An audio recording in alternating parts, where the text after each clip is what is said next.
Invité de ce journal, Yvan Charpentier, la CGC dit non à la police des salaires en cas de victoire de la gauche. La RDA sur le podium, la France au tapis, deux conceptions du sport à l'épreuve des réalités.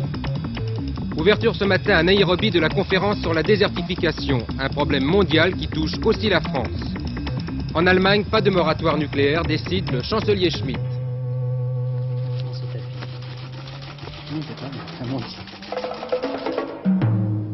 Bonsoir, l'Allemagne de l'Est, superstar en sport ce week-end. Superstar du nom de l'émission qu'Antenne 2 vous présente tous les vendredis en ce moment. Et Dieu sait si après les performances de ces jours derniers, les athlètes de la RDA méritent ce qualificatif. Jugez plutôt, en aviron à Amsterdam, au championnat du monde, ils remportent 11 médailles sur 14. La RDA en natation se fait battre, mais accroche très sérieusement le géant américain. En cyclisme, triplé sans précédent des Allemands de l'Est, ils gagnent 3 médailles en vitesse. Et puis enfin, la plus belle sans doute de toutes ces performances, l'envol d'une reine.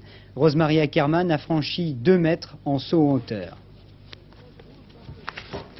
Rosemarie Ackermann, elle symbolise la puissance de l'athlétisme est-allemand, vainqueur de la Coupe d'Europe il y a 15 jours à Helsinki. Ici à Berlin-Ouest, elle réussit un saut historique, première femme à franchir 2 mètres en hauteur. Voici l'Allemand de l'Est, Genschke, éliminant en demi-finale Tchak, le champion olympique de vitesse amateur. 3 Allemands de l'Est prennent les 3 premières places de cette spécialité. En poursuite, les pistards de la RDA remportent les 2 premières places. Victoire aussi de l'Allemagne de l'Est dans le kilomètre départ arrêté. États-Unis RDA de natation, les Allemands de l'Est ont perdu chez eux, mais comme prévu, les filles de la RDA ont surclassé les Américaines. Dans le 100 papillons dames, Christiane Nacke a même réalisé un exploit phénoménal, le 100 mètres papillon en moins d'1 minute. Enfin, au championnat du monde d'aviron à Amsterdam, raz-de-marée est-allemand, les dames ont raflé tous les titres, les hommes n'en ont laissé échapper que 3. On n'est pas loin de la perfection. Et oui, réussite exceptionnelle des sportifs d'Allemagne de l'Est. Et dans le même temps, la France au tapis, comme disait Bernard Rapp à l'instant, défaite de l'équipe de France d'athlétisme battue par la Suisse. On a un peu l'impression, Pierre Selvac, que la France et l'Allemagne de l'Est sont aux antipodes en ce moment. Comment est-ce que vous pouvez expliquer ça ? Oh bien, disons que cette différence de performance, c'est plutôt la résultante d'un choix de société. En matière de sport, la France et la RDA ne se sont pas donné les mêmes objectifs. Pour des motifs purement politiques, l'Allemagne de l'Est, petit pays de 17 millions d'habitants, a choisi de privilégier le sport de compétition. Ainsi, chaque victoire remportée dans une épreuve à retentissement mondial, comme les Jeux Olympiques par exemple, ou les Championnats du Monde, lui donne l'occasion de faire parler d'elle et d'affirmer sa personnalité face à l'autre Allemagne et face au reste du monde. Pour des motifs économiques cette fois, la France, comme la plupart des pays à régime capitaliste d'ailleurs, a choisi de promouvoir les sports dits de loisirs, comme le tennis, le ski, l'équitation, la voile ou la moto par exemple. Parce que finalement dans un tel système, tout le monde y gagne. D'abord l'État qui récupère la TVA, les industriels parce que ça fait marcher les affaires, et puis finalement les employés parce qu'ils trouvent de l'emploi. Mais je comprends bien votre raisonnement, mais quand même en France on a aussi des stades, on a des piscines, on a des équipements aussi pour préparer nos athlètes. Oui, c'est vrai, je dirais même qu'on est suréquipé par rapport à l'Allemagne de l'Est, voyez-vous. Rappelez-vous, en 1960, après la débâcle de Rome, souvenez-vous du dessin paru dans le Figaro sous la plume de Jacques Faisan, qui personnifiait le général de Gaulle, disant « Dans ce pays, si je ne fais pas tout », eh bien bref, on a essayé de tout faire. En tout cas, on a essayé de construire des équipements, et on en a construit. La preuve, c'est que nous sommes le premier pays d'Europe au nombre des piscines à l'heure actuelle.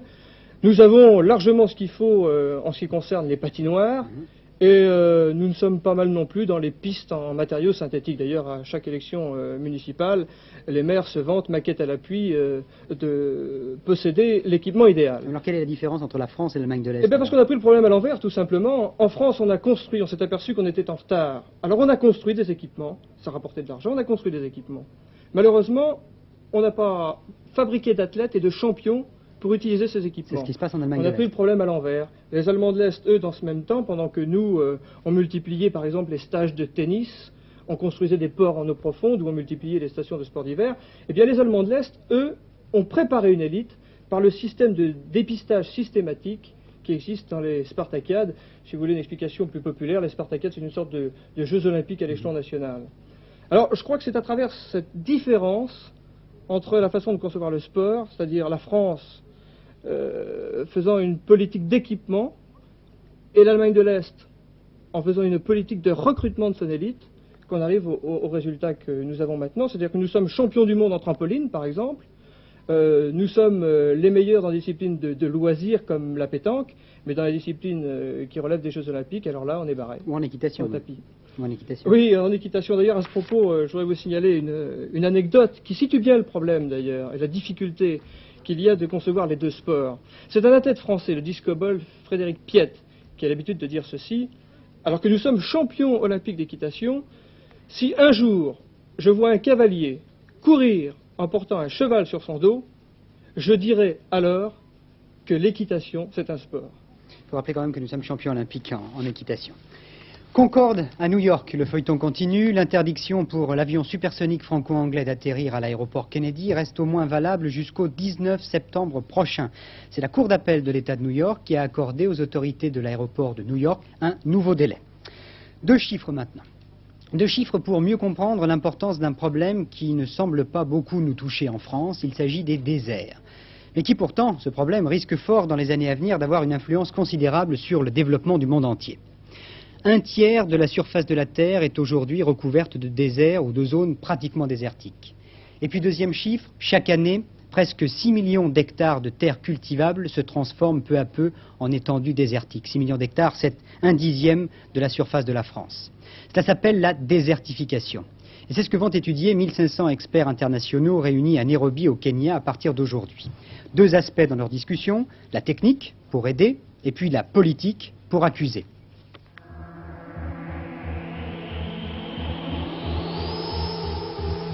Ce sable qui avance, c'est un peu le symbole de la désertification. Tout est envahi, culture, prairies, villes. Après l'arrêt du vent, il reste souvent un paysage désolé, le désert, le vrai désert.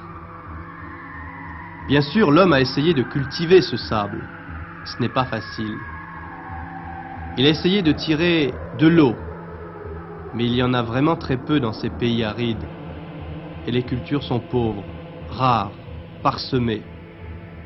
Il est difficile d'en nourrir un pays. Les États-Unis ont connu la désertification. Ces images datant des années 30 montrent comment une région fertile devint désertique, envahie par le sable, provoquant l'exode des populations et inspirant le roman de Steinbeck, Les raisins de la colère. Aujourd'hui, le président Carter met tout le poids technologique des États-Unis au service des pays où le sable est plus fort que l'homme. Les études américaines vont être disponibles pour arrêter le désert et même tenter de le faire reculer. Par satellite, on repère les régions les plus fragiles, là où le limon fertile peut être détruit ou emporté par le vent. La science de l'homme peut rendre cultivables ces zones arides où l'être humain a faim.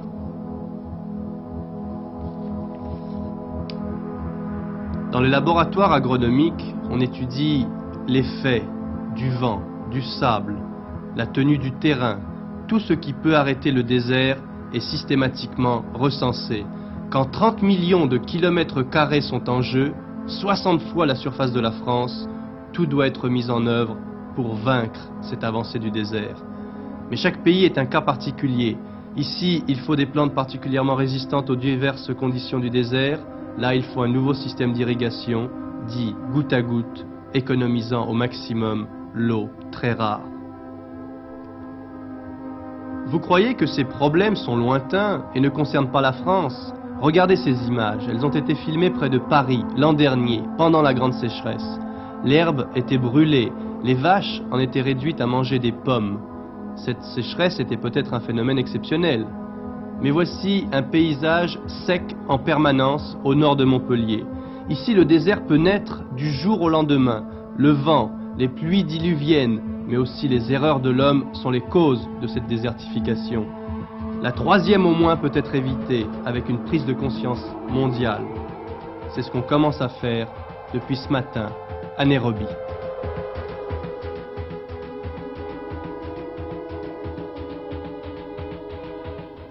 En Suède, plan de stabilité, blocage des prix annoncé ce matin par le gouvernement suédois. La Suède, qui a de graves difficultés économiques, a décidé de quitter le serpent monétaire européen, cet accord qui imposait de ne pas laisser varier les monnaies entre certaines marges bien définies à l'avance. Conséquence pratique, la dévaluation de fait d'environ 10% de la couronne suédoise et de 5% des monnaies danoises et norvégiennes. Pas question de renoncer à l'énergie nucléaire, a expliqué d'une façon très nette et très précise le chancelier allemand Helmut Schmidt hier. Aucun grand pays industriel ne pourrait se permettre une telle renonciation, a-t-il affirmé, mettant ainsi un point final à la question de l'éventualité d'un moratoire nucléaire, soulevé il y a quelques jours par son ministre de l'Industrie. Il n'est pas question de renoncer à l'énergie nucléaire. Aucun grand pays industriel ne peut se le permettre. Moi, en tout cas, je ne le ferai pas, ne serait-ce que pour ne pas augmenter le chômage. Ce sont en substance les derniers propos de Helmut Schmidt qui prend ainsi ses écologistes à rebrousse-poil. Cette déclaration de principe ne remet cependant pas en cause la volonté de dialogue du gouvernement de Bonn. D'ici 1985, il était prévu que le tiers de l'énergie électrique consommée en Allemagne serait d'origine nucléaire. Cela représentait 35 centrales pour produire 60 000 mégawatts. Cette prévision a été révisée, on ne parle plus à présent que de 40 000 mégawatts d'électricité nucléaire et d'une vingtaine de réacteurs. Parallèlement, des tribunaux allemands se sont souvent prononcés pour les écologistes en décidant de suspendre la construction de 3 centrales sur la dizaine actuellement en chantier. C'est dire si le chancelier Schmidt ne peut être sûr de mener à bien son plan d'équipement nucléaire. La stratégie de démonstration pacifique et le sens du compromis des écologistes allemands semblent en effet leur valoir une assez grande crédibilité outre-Rhin. De plus, réunis en fin de semaine en Allemagne, les écologistes européens ont tiré les leçons des incidents et des heurts des chantiers de Brockdorf et de Grund en Allemagne et Malville en France. Le fait qu'ils se promettent à l'avenir d'organiser la non-violence plutôt que de seulement la proclamer ne les rendra certainement pas moins populaires. Encore une pression sur la télévision ce soir. C'est le journal de FR3 Lyon qui a été interrompu tout à l'heure. Le studio a été occupé par une quarantaine d'insoumis qui protestaient contre l'arrestation de 2 de leurs camarades. La méthode ressemble un petit peu à l'opération Commando qui avait gêné pendant une demi-heure Roger Gicquel de présenter le journal de TF1 il y a quelques jours. Monsieur Jean-Pierre Soisson, secrétaire général du Parti républicain, inaugurait aujourd'hui l'université politique d'été à Nancy.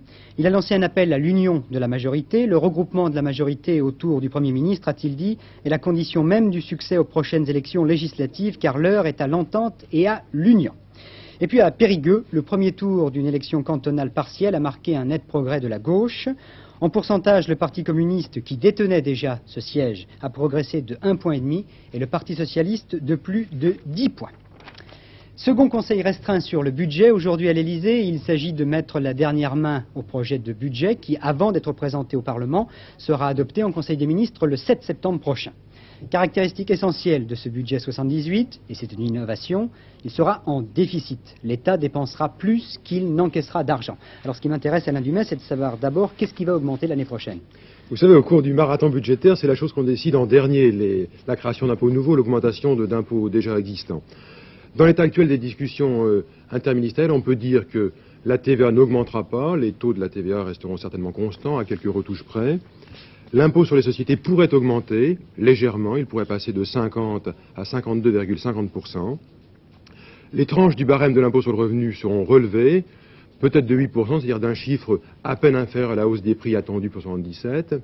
Et puis surtout, et ça intéressera peut-être davantage les contribuables, il faut s'attendre pour l'an prochain à une augmentation des taxes sur l'essence, mais ces taxes n'augmenteraient qu'à partir de juillet 1978.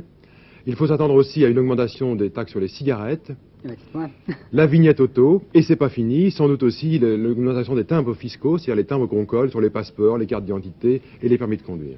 Alors comment est-ce que l'État va s'y prendre pour couvrir toutes ces dépenses? Vous savez, pour l'instant, une seule chose est sûre, seulement c'est le montant des dépenses, précisément. On sait que les dépenses du budget de l'État seront de 398 milliards de francs. Ça, c'est sûr. C'est-à-dire qu'elles seront en augmentation de 12%. Alors, si on avait voulu couvrir par des recettes l'ensemble de ces dépenses, il aurait fallu augmenter d'autant les recettes.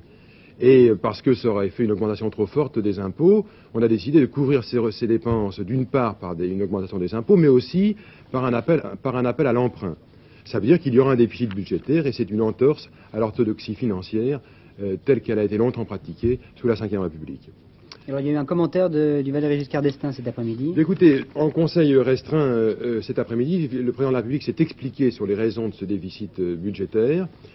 Et il s'en est expliqué en fixant 3 objectifs au budget de l'an prochain pour 78. Le président de la République a dit qu'il fallait que le budget de 78 défende le franc, fasse en sorte que l'activité économique soit soutenue et aussi que se poursuive le redressement de l'activité économique en France.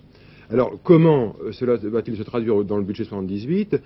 Soutenir l'activité, c'est précisément pour ça qu'on accepte un déficit budgétaire. Défendre le franc, c'est pour ça que ce déficit sera limité, de 8 à 10 milliards de francs seulement. Et poursuivre le redressement économique, ça se traduira par des dépenses aussi limitées que possible, plus 12%. Yvan Charpentier, bonsoir. Vous êtes l'invité ce soir du journal d'Antenne 2. Vous avez entendu, comme nous, les principales lignes de ce projet de budget, et en particulier une augmentation donc uniforme des tranches du barème de l'impôt sur le revenu. Alors, est-ce que c'est un budget qui plaît aux cadres ? Eh bien, je dirais que cela correspond à ce que nous avons demandé au Premier ministre lors de notre dernier entretien le 26 juillet, à savoir que pour le budget de 1978, qui va être discuté et arrêté en Conseil des ministres le 7 septembre, le barème de l'impôt sur les revenus soit relevé de la même proportion que la hausse des prix. Pourquoi ? Simplement parce qu'il serait tout à fait injuste, d'un côté, de demander aux Français d'être des gens qui fassent des sacrifices ou des efforts devant l'inflation et que simultanément, l'État, lui, ne les fasse pas. Car la véritable justice, s'il n'y a pas eu d'augmentation de rémunération cette année, on risque de le constater malheureusement, eh bien, si les tranches du barème ne suivaient pas l'évolution des prix, il y aurait eu un accroissement de la pression fiscale, il y aurait eu donc un accroissement des impôts directs et nos revenus nets, c'est-à-dire ce qui nous reste une fois que nous avons payé nos impôts sur nos rémunérations, aurait été diminué. Le Conseil des ministres de mercredi va se pencher sur la question de l'emploi. Et il y a actuellement une campagne qui semble se développer sur ce qu'on appelle les faux chômeurs. Est-ce que lorsqu'on parle des faux chômeurs, on ne vise pas spécialement les cadres ? Bien, oui, il y a une campagne qui s'est opérée, dans laquelle on a mélangé tout, d'ailleurs, les faux demandeurs d'emploi et puis les cadres chômeurs, en accusant certains d'entre eux d'être des milliardaires au chômage. Alors je voudrais clarifier les choses. Tout d'abord, le nombre de chômeurs indemnisés. Les vrais chômeurs, c'est-à-dire ceux qui bénéficient de la CEDIC et qui ont travaillé, qui ont été licenciés par conséquent, n'a cessé d'augmenter depuis les 3-4 dernières années et encore dans la période récente. Deuxièmement, il y a les rémunérations que touchent les cadres lorsqu'ils sont au chômage. D'abord, peut-on être considéré comme un favorisé quand on est privé de son emploi? J'en doute. Mais chaque cadre, sur son salaire, verse des cotisations proportionnelles à ce salaire, de telle sorte que si un jour, par malheur, il devient chômeur, eh bien, il puisse être assuré. Alors, bien entendu, le montant de ce qui est payé au niveau de la prime d'assurance est fonction de ce qui est versé au niveau cotisation. Et les cadres paient leur juste part de leur proportion de salaire dans ce domaine. Alors, on a cité quelques exemples, je ne sais pas, d'acteurs qui bénéficient d'assurance chômage. Il y a quelques abus. Mais entre quelques abus et la généralisation qu'on en fait, nous nous élevons fermement. Il ne faudrait tout de même pas qu'on laisse croire que le chômage diminue, alors que tous les pays, et la France n'y échappe pas, tous les pays occidentaux connaissent une crise profonde de chômage. Et vous trouvez normal que la hiérarchie des salaires se retrouve parmi les chômeurs? Je dis que c'est une assurance, ou alors si on ne doit pas donner à un chômeur cadre ce que l'on lui donne actuellement, il faudrait dire que tous les chômeurs verseront je ne sais combien la même somme, et qu'une fois au chômage, ils retrouveront la même somme. C'est une assurance. C'est ça qui est important. Et les cadres versent de telle sorte que leur salaire soit protégé. C'est leur salaire qui est protégé, et on leur demande de payer en fonction de leur salaire. Un cadre qui gagne 3 fois plus qu'un ouvrier paie 3 fois plus de cotisations chômage. S'il ne tombe pas au chômage, ça permet de couvrir 3 ouvriers. S'il tombe au chômage, ça permet de le couvrir à lui tout seul. En matière de hiérarchie des salaires, vous avez entendu les propos contenus récemment Edmond Maire et Georges Ségui. Qu'est-ce que vous en pensez? L'un et l'autre, différemment, sont pour un resserrement assez conséquent de la hiérarchie des salaires. Je dirais que les propos tenus par Edmond Maire sont anti-syndicaux. C'est grave ce que vous dites là. C'est grave et c'est vrai. Quand Edmond Maire s'adresse à un gouvernement de gauche, un futur gouvernement de gauche, pour lui dire « Vous devrez mettre en œuvre une politique autoritaire des revenus qui consistera à limiter l'écart des revenus de 1 à 5, il demande d'instaurer dans notre pays une police des salaires. Et quand je dis c'est antisyndical, pour deux raisons. La première, c'est qu'il abandonne un des droits fondamentaux du droit syndical et que nous n'entendons pas abandonner pour notre part, et qu'il dit à un gouvernement de décider à la place des partenaires sociaux, alors que c'est le rôle des syndicats de discuter avec les chefs d'entreprise de ce que doit être la hiérarchie des rémunérations. Et deuxièmement, je dis que c'est antisyndical parce que qu'est-ce qu'il a l'air de faire aujourd'hui? Il a l'air de dire on ne demandera rien aux chefs d'entreprise, on demandera aux cadres de réduire leur rémunération pour payer les autres catégories de salariés. Ben, je dis que ça l'est antisyndical, ne serait-ce que dans la conception de M. Maire, qui devrait s'efforcer d'obtenir des employeurs des augmentations pour ses salariés, mais en tout cas pas venir les demander aux cadres qui sont des salariés comme les autres. Monsieur Charpentier, on rentre dans une période préélectorale, on est pratiquement d'ailleurs dans la période électorale. Est-ce que vous allez prendre parti dans cette période? Il n'est pas dans nos intentions de prendre parti pour dire à nos adhérents il faut voter pour M. Marchais, pour M. Mitterrand, pour M. Fabre, pour M. Chirac, pour M. Soisson, pour M. Le Canuet ou Servan Schreiber. Non. Mais par contre, je crois que les problèmes économiques et sociaux que nous défendons pour les cadres, les propositions qui sont les nôtres, nous devons les éclairer. Et nous serons obligés de les éclairer en demandant des explications à tous les partis politiques. Et à ce point de vue-là, je suis d'accord avec M. Segui et avec M. Maire quand ils disent que les propositions doivent être claires. Et nous voulons savoir, et j'irai plus loin, nous entendons chiffrer à partir des programmes ou des propositions des partis politiques ce que ces programmes ou ces partis nous apporteront ou nous retireront. Et j'annonce ici même que je vais demander à ce qu'il y ait une commission politique qui procède à des chiffrages précis des programmes des partis politiques en ce qui nous concerne. J'ajouterai plus loin, bien entendu, j'irai plus loin, nous ne manquerons pas de faire un certain nombre de commentaires s'agissant des perspectives économiques qui peuvent être ouvertes par tel ou tel parti politique. Et bien entendu, après ces explications, en ayant obtenu des approfondissements des partis politiques auxquels nous nous adresserons, nos adhérents étant éclairés pour en faire les choix qui peuvent être les leurs dans leur conscience de citoyen. Merci, Monsieur Charpentier. C'est un honneur de faire des bénéfices, il est honteux d'être déficitaire. Maxime, on ne peut plus normal, vous en conviendrez, Monsieur Charpentier, dans une société capitaliste. C'est beaucoup plus surprenant quand même lorsqu'on peut lire cette maxime dans le quotidien du peuple, à Pékin. Véritable éloge du profit dans les entreprises, qui est tout à fait dans la ligne définie par les dirigeants chinois au cours du 11e congrès du Parti communiste. Et puis en Grande-Bretagne, tous les yeux étaient braqués hier et aujourd'hui encore sur le carnaval antillais de Notting Hill. Pas simplement à cause de la fête. L'année dernière, le carnaval s'était transformé en une véritable bataille de rue. Il y avait eu 600 blessés, dont 400 policiers. De plus, il y a une quinzaine de jours, à Londres d'abord, puis à Birmingham, de graves incidents s'étaient également produits. Tout le monde avait donc peur. Finalement, pour l'instant, tout se passe bien à Notting Hill. Ils étaient 200 ou 300 000 hier à ouvrir le carnaval antillais de Notting Hill, où, comme à la Jamaïque ou à Trinidad, se fête la libération des esclaves noirs. Après la terrible violence de l'année dernière, la présence des forces de police est volontairement beaucoup plus discrète cette année. À peine quelques incidents et quelques arrestations ont eu lieu hier à la tombée de la nuit.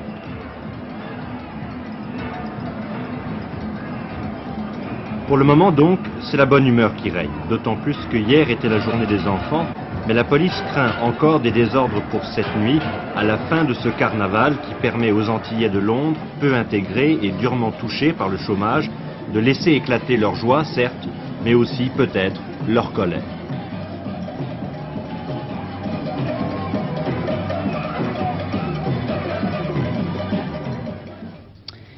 À 2 jours de la visite en France de M. Adolfo Suarez, le président du Conseil espagnol, il sera reçu mercredi à l'Élysée.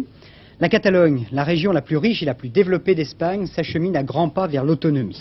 Le week-end dernier, M. Tarradellas, le président en exil de la Généralité, le Parlement catalan, a rencontré à Paris le représentant du gouvernement espagnol, M. Terran. Ils ont mis au point les dernières modalités pour l'accession de la Catalogne à l'autonomie et apparemment un accord est intervenu entre les deux parties.